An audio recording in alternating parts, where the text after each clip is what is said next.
Tonight, dozens of large wildfires are raging across the West, forcing residents to evacuate. A small earthquake rattles parts of New York and New Jersey, and the new details coming in tonight about the victims in the deadly bar shooting rampage in Montana. First, the fast-moving Gifford fire exploding in size in Central California, scorching nearly 40,000 acres, triggering mandatory evacuations in parts of Santa Barbara County and shutting down a major highway. It's just one of more than 30 uncontained large wildfires now burning in 11 states in the West, fueled by heat and dry conditions. And a flash flood threat targets the Southeast again. Our weather team is standing by with the forecast. And new video of the 3.0 magnitude earthquake that shook buildings in parts of the tri-state area overnight. And as millions of Americans prepare for back-to-school shopping, tariffs are sparking concerns over school supply prices. Texas Republicans have advanced a plan to revise their congressional map to give the GOP an edge in the midterms. But some governors are crying foul. Others are threatening to take similar action across several states. How Texas Democrats are fighting back. 2 men have been charged with aiding the suspect in the murder of a family of 4 in Tennessee as the search for the suspect enters the 4th day. Police have identified the 4 victims in the deadly Montana bar shooting. Authorities warn the suspect, an Army veteran described as armed and dangerous, could come back to town. Also tonight, a family demands answers after a toddler in the custody of the state of Alabama died after being left in a hot car for 5 hours as temperatures soared above 100. The new details on the Pro Bowl linebacker arrested on felony weapons charges, what his team is saying tonight. Team USA makes a big splash at the World Swimming Championships. Pope Leo takes center stage, his message to more than 1 million young Catholics. And America Strong tonight, the 72-year-old Bay Area nun with a higher power. From ABC News World Headquarters in New York, this is World News Tonight. Good evening, everyone. Thanks so much for joining us on this Sunday. I'm Lindsay Davis. A showdown in Texas. Democrats leave the state to delay a bill that redraws the state's congressional map. But we do begin tonight with gusty winds, bone-dry conditions, and scorching heat, igniting multiple wildfires across the West. More than 30 uncontained large wildfires are now burning in 11 states, including California, Arizona, and Utah. In Riverside, California, ground and air crews are just starting to get the upper hand in the Oak Fire, now 50% contained. Wildfires north of the border in Canada creating a haze over the skies from Minnesota to Maine. The smoke is now pushing east. And new video of the 3.0 magnitude earthquake that shook buildings in parts of the tri-state area overnight. Our weather team is standing by with the forecast. But first, Melissa Adan leads us off from California. Multiple growing wildfires burning across the West tonight, fueled by gusty winds, bone-dry conditions, and scorching heat. Evacuations in place in San Luis Obispo and Santa Barbara counties. This trail camera capturing the fast-moving Gifford fire, now burning about 40,000 acres and injuring at least 3 people. In Riverside, east of Los Angeles, ground and air crews getting the upper hand on the Oak Fire, stopping the forward progression. Flames and thick smoke spreading across parts of Arizona after authorities arrested a driver for allegedly starting the Kirkland fire. Communities in the surrounding area now preparing to evacuate. The dangerous fire weather impacting parts of Utah and Colorado, where humidity is below 10% and wind gusts are topping 35 miles per hour. This is a tough one.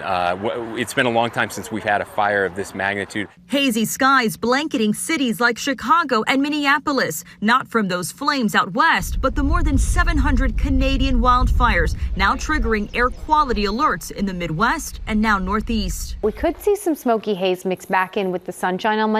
The concerns come after the tri-state area was jolted by a magnitude 3.0 earthquake overnight, just miles outside New York City in Hasbrook Heights, New Jersey.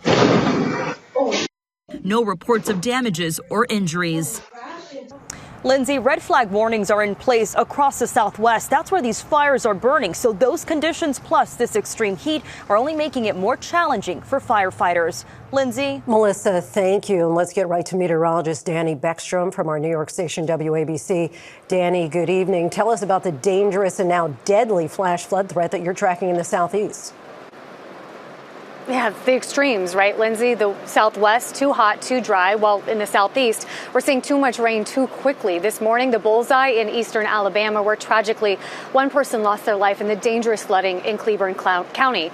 The heavy rain and flash flooding continue in the region tonight, with flood watches in place from Atlanta down to Tallahassee. Downpours take us through the overnight hours with a lull Monday morning before another round fires up by midday. In the southern plains, severe storms on deck, bringing the threat for damaging wind, large hail, and a few isolated tornadoes into tonight, especially for the Texas Panhandle.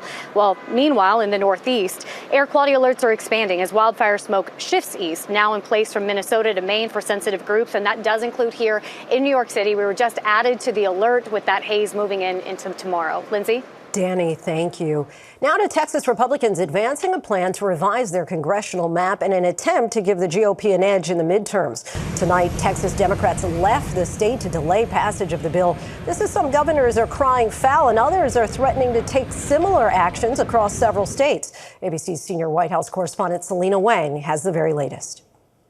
A high-stakes showdown in Texas tonight as House Democrats flee the state to delay a controversial Republican-led push to redraw the congressional map in cities like Austin, Houston, and Dallas. The proposed map could flip 5 seats from likely wins by Democrats to Republicans. The move could help them keep their razor-thin House majority by carving up cities like Deep Blue Austin into multiple red districts, leaving just one Democratic stronghold in the center. That new map would force 2 sitting Democrats, Congressman Greg Casar and Lloyd Doggett, to run against each other. If Donald Trump is allowed to violate the Voting Rights Act and strip voters of their rights here in Austin and in Texas, soon enough it'll spread across America. Governor Abbott included redistricting in the state's special session because of what he said were race-based constitutional concerns from the Department of Justice. Texas Democrats furious, heading to Chicago tonight, but walking out can only delay passage of the bill, not stop it. House districts are redrawn every 10 years, but President Trump has urged Texas Republicans to do it now ahead of the 2026 midterms when control of Congress will be up for grabs. On Texas, how many more seats do you want the Republicans to draw? 5. This is an authoritarian move by the White House to try to make sure that they can rig the election, the midterm elections in 2026. Some Democratic governors are threatening to retaliate. Gavin Newsom now pushing a special election in California to redraw the map in Democrats' favor ahead of those 2026 midterms. And Lindsay, if this map passes through the Texas House and Senate, it's just the beginning. It's expected to kick off a legal battle and a political arms race. Other states, both red and blue, could do the same, redraw their own maps for political gain. Lindsay? Lots more ahead on that front. Selena, thank you. Next tonight, as millions of Americans prepare for back-to-school shopping, the threat of more tariff turmoil is rattling some consumers and creating a budget crunch for others. And it's not just school supplies. The prices of everyday goods, from coffee to medicines, are expected to increase. Here's ABC's Christiane Cordero. Tonight, with new tariffs set to go into effect this week, millions of Americans are bracing for impact. A recent report shows the tariffs implemented by President Trump are expected to cost the average American household an additional $2,400 this year. The prices of everyday goods, including bananas, coffee, medicines, and wine, all expected to increase. Clothing and shoes are expected to go up too. 97% of the apparel sold in the U.S. is made in Asia. And it comes as back-to-school season gets underway. More than a dozen states offering families some welcome relief with a sales tax holiday on certain items. Shoppers in Iowa taking advantage of the deal this weekend. It's a little bit cheaper for families to get the things they need. So I feel like it's important. The trade war also impacting small businesses like Ann's Diner in Port Huron, Michigan, which relies on a boost from Canadians crossing the bridge to eat breakfast before shopping at American malls. I have not seen a French Canadian in here all summer, and we are a tourist town. Ann Legg telling our Steve Osunsami this has been her worst summer in 30 years. Actually, the quite funny thing is I think I made more money during COVID than this summer. The administration insists the tariffs will reshape global trade and boost American manufacturing long term. Today, adding a number of major trade deals are locked in and unlikely to change. We have 8 deals that cover about 55% of the world GDP with our biggest trading partners, the EU and Japan and Korea and so on. And I expect that those matters are more or less locked in. Some economists warn the combination of elevated tariffs and slow hiring could push the U.S. towards stagflation. Last month, inflation ticked up higher than expected, while a new jobs report showed hiring was weaker than expected. And Lindsay, now all eyes turn to the stock market tomorrow. Lindsay? Christiane, thank you. Next tonight, the urgent manhunt for a suspect after a quadruple murder in Tennessee. 2 men are now charged with aiding the suspect. Let's bring in ABC's Morgan Norwood. Morgan, what are you learning tonight? But Lindsay, that manhunt, as you just mentioned, stretching into a 4th day down in Tennessee. And tonight, police have arrested and charged a second accomplice, alleged accomplice, with helping murder suspect Andre Austin Drummond get away. 29-year-old Giovante Thomas and 28-year-old Tanaka Brown, both in custody tonight. Police are pressing them for answers as this search intensifies for Drummond, who they say is considered armed and dangerous. He's accused of killing 4 family members, among them a young couple. Their 7-month-old baby found hours later, abandoned in a car seat at a stranger's yard. That baby is safe tonight. And Lindsay, that reward growing once again. Authorities are offering $17,500 for tips leading to Drummond's arrest. Lindsay? Morgan, thank you. And there are new details tonight in a separate manhunt, this one in Montana. Today, prosecutors released the identities of the victims in Friday's mass shooting at a bar in Anaconda. They include Nancy Kelly, who was tending the bar that morning. All 4 victims were between the ages of 59 and 74.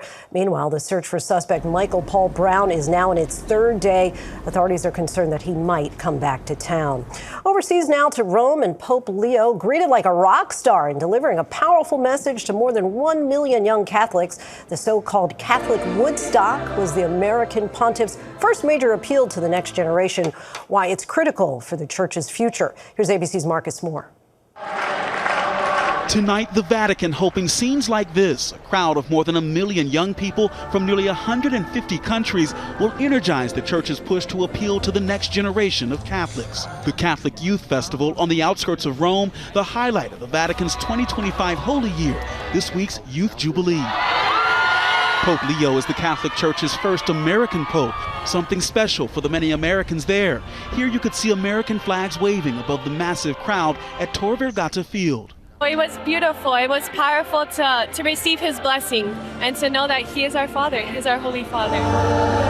Pope Leo calling for peace amidst the man-made tragedies unfolding in conflicts across the globe. His message, one of hope and healing for the world's youth. We are with the young people of Gaza. We are with the young people of Ukraine. Lindsay, Pope Leo clearly making an effort to connect with young people. There was today's Mass with more than 1 million people. And then just a day ago, he met with young Catholic influencers, encouraging them to share the church's message of hope. Lindsay. Telling the young people a different world is possible. Marcus, thank you. Now to a renewed push for a hostage deal in Gaza. It comes as hunger and starvation ravage the region. A humanitarian aid organization says it was targeted by the Israeli artillery overnight. Let's get right to ABC's chief foreign correspondent Ian Pannell in Tel Aviv tonight. Ian, what can you tell us about this new deal? Yeah, so Steve Witkoff met with the families of hostages still being held. It was a closed-door meeting, but we've managed to obtain some of the audio from it.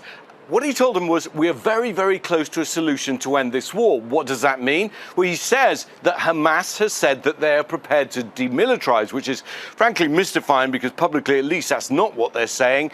He also says that there's a plan to bring all hostages home at once. Again, mystifying because they're struggling to bring even small groups home over the last few weeks. An Israeli official also telling ABC News tonight that Prime Minister Netanyahu is pushing to expand the military operation to release the hostages through a military solution. Is that America's solution? We don't know at the moment. The hostage forum that represents the families says Netanyahu's leading Israel to doom. Lindsay? And Ian, while we have you, Witkoff is also planning to meet with Russian officials as a deadline for a ceasefire approaches. What can you tell us about that? Yeah, we don't know the details. The White House has been strangely silent about this. He did meet Vladimir Putin back in April, so it's reasonable to expect that he's going to meet officials again, pressing the case for a ceasefire that President Trump has been pressing, and perhaps discussing the president's deadline with the threat of sanctions unless Russia agrees to a ceasefire. That deadline comes into effect next Saturday. There's so far no signs of Russia being concerned by it, escalating its bombing of civilian areas, which the president recently described as disgusting. Trump also recognizing the limitations of trying to pressure Russia with sanctions, saying, I don't know that sanctions bother him. Lindsay? Putin seeming to shrug them off at this point. Ian, thank you. Back here in the U.S., a family is demanding answers after the tragic death of a 3-year-old in Alabama. A contractor for the state agency responsible for child welfare has been charged after he was allegedly left in a hot car for 5 hours when temperatures topped 100 degrees. More now from ABC's Rena Roy. Tonight, a demand for answers over the death of 3-year-old Katorius Starks Jr., who police say was left in a hot car for hours in Birmingham, Alabama. The young boy, whose nickname was KJ, laid to rest this weekend. It hurts. It hurts bad. It hurts deeply because they failed him, and it makes me feel like we failed him as well. Authorities say officers were called to the scene of an unresponsive child back on July 22nd, saying KJ, who was in foster care, was accidentally left in the car while in the custody of a contracted worker through the Alabama Department of Human Resources. That day, a heat advisory was in effect with temperatures in the 90s, the heat index topping 100 degrees for several hours. The Starks family attorney saying the car was like a furnace and that KJ was left inside for more than 5 hours while the caretaker was at home after taking him on his weekly visit to see his biological father.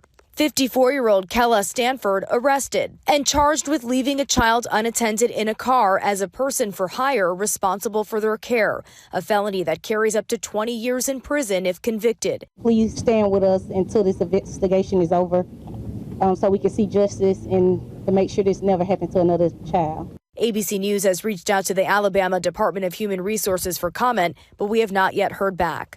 And Lindsay, so far this year, at least 19 children have died in hot cars, 7 of those deaths last month alone. Lindsay? Rena, thank you. Still ahead on World News Tonight this Sunday, the death of a beloved Hollywood actress. A traffic stop turns into an arrest on felony charges for an NFL linebacker, and a moment not seen since the 1400s. Next tonight, felony charges against an NFL linebacker. The Chargers' Denzel Perryman now held without bail in Los Angeles. Authorities say they found 2 assault-style rifles among 5 firearms in his car during a Friday night traffic stop. The Chargers say that they're still gathering information. His agent says Perryman's advisors are working with legal counsel. In eastern Russia, more of nature's power on display. A volcano Russian scientists say was dormant 600 years erupted overnight. Hours later, an earthquake triggered tsunami warnings. Scientists say both events may be connected to last week's 8.8 magnitude quake in the region. When we come back, the United States makes a big splash at the World Swimming Championships. Back now with some sad news from the world of entertainment. Loni Anderson, best known for her role on the comedy WKRP in Cincinnati, has died. Anderson made it big when she took on the role of sassy receptionist Jennifer Marlowe at the fictional Cincinnati radio station. She was also known for her personal life, which included a marriage to fellow sex symbol Burt Reynolds. Loni Anderson was 79. At the World Swimming Championships, the U.S. saved its best for last. The women's 4x100 medley team broke its own world record in today's final race in Singapore. Regan Smith, Kate Douglas, Gretchen Walsh, and Tori Husk bested the old mark by 29 hundredths of a second. When we come back, a real case of sister power on display. Finally, America strong. The Bible says I can do all things through Christ who strengthens me. One nun took it to heart. Sister Pat Farrell has always prayed for strength. It's just that now she does it a little more literally. I like to think that I'm carrying on part of our tradition in service of others for the gospel. The 72-year-old nun is a member of the Dominican Sisters of San Rafael in California. She lives here at this convent and has just taken up weightlifting. Press. For the past 4 months, faith and fitness for her have gone hand in hand here at the Yard, a gym she frequents in San Francisco. And they really grew over these 4 months. It's really amazing. Her gym mates and trainers are impressed. Absolutely blown away. Man, has she made an impact. These are my gym bros. She initially started training to improve her health, but she's now taking it to the next level, competing in her first powerlifting competition, benching 77 pounds and deadlifting 160 pounds, which is more than her body weight, winning first place for Masters women in her weight class. Perhaps answered prayer. Thanks so much for watching. David is back here tomorrow. I'm Lindsay Davis. Good night.